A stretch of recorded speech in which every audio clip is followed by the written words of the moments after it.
जब हजरत अली एक शराबी को सजा देने से इनकार कर दिया, एक हकीमाना फैसला जो सबको सोचने पर मजबूर कर देगा। अल्लाह के नाम से शुरू करता हूं जो बेहिसाब रहमतें बरसाने वाला है।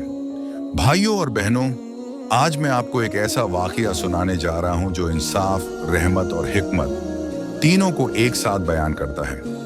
ये वाकया है अमीरुल मोमिनीन हजरत अली अलैहिस्सलाम का और एक ऐसे शख्स का जो शराब पीकर गिरफ्तार कर लिया गया था।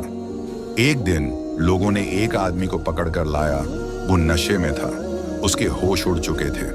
लोगों ने कहा, या अली, ये आदमी शराबी है, इस पर हद सजा लागू की जाए।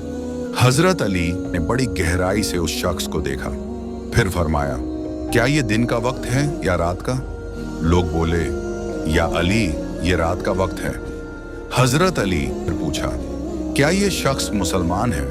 लोग बोले, जी हाँ, मुसलमान है। फिर आपने पूछा, क्या तुम जानते हो कि आज कौन सा महीना है?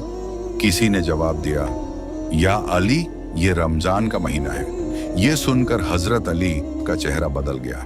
आपने फरमाया, अगर ये आदमी रमजान में है और नशे में है तो इसका मतलब है कि इसने रोजा नहीं रखा। लेकिन अगर इसने रोजा नहीं रखा तो हो सकता है ये मुसलमान ना हो, या शायद इसे इस बात का इल्म ही ना हो। आपने गहराई से फरमाया, जब तक किसी बात का इल्म ना हो तब तक सजा देना जुल्म है।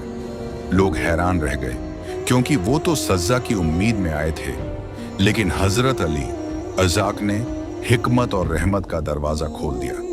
फिर आपने हुक्म दिया, पहले इस आदमी को घर ले जाओ, इसे खाना खिलाओ, पानी पिलाओ, फिर जब इसका होश ठिकाने पर आ जाए तब इसे बुलाना, मैं खुद उससे बात करूंगा। जब वो आदमी होश में आया, हजरत अली ने उससे पूछा, क्या तुम जानते हो तुमने क्या किया? वो आदमी रो पड़ा, उसकी आंखों से आंसू बहने लगे। उसने कहा, या अली, मैं गुनहगार हूं, मैंने गलती की।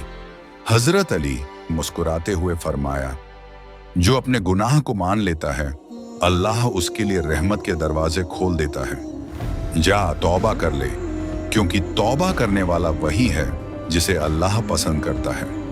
भाइयों और बहनों, क्या हिकमत है इस वाकये में? हजरत अली ने हमें सिखाया कि इस्लाम सिर्फ सजा देने का नाम नहीं, बल्कि इंसान को संभालने का तरीका भी बताता है।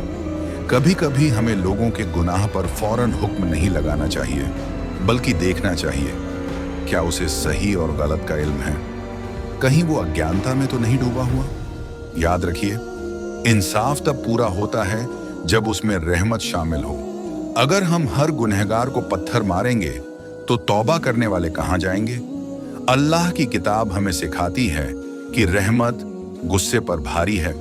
तो दोस्तों, इस वाकये से हमें यह सीखने को मिलता है कि अगर कोई गिर चुका है तो उसे उठाओ, उस पर हुक्म न चलाओ। अगर कोई भटक गया है तो उसके लिए दुआ करो, न कि उसका मजाक उड़ाओ। क्योंकि याद रखो, अली ऐस का इंसाफ सिर्फ तलवार का नहीं, बल्कि दिल का भी था। अगर तुम चाहते हो कि अल्लाह तुम पर रहम करे, तो पहले तुम दूसरों पर रहम करना सीखो। सुभान अल्लाह।